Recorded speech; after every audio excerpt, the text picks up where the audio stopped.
Meghalaya Post.news.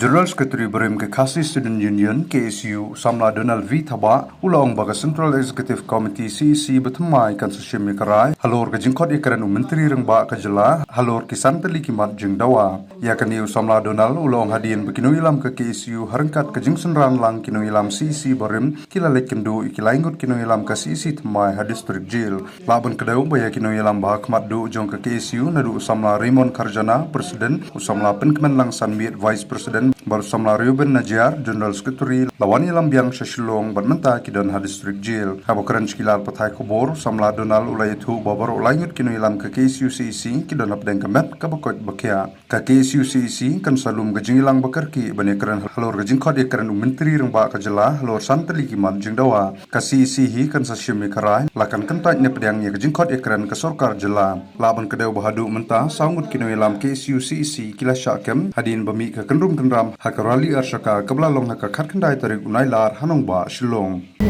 Namar zaman tanya ni silo jitip bagi lapor sini nam stem ni lawan kendu marmar iki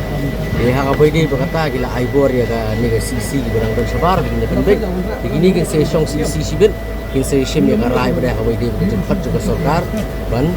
ya keran blur tulisan teligi mat bagi isu para mat ya borok ingat gila ayon rak sini lawan rak sini mentir ke biang di dalam kamet dapat jakrab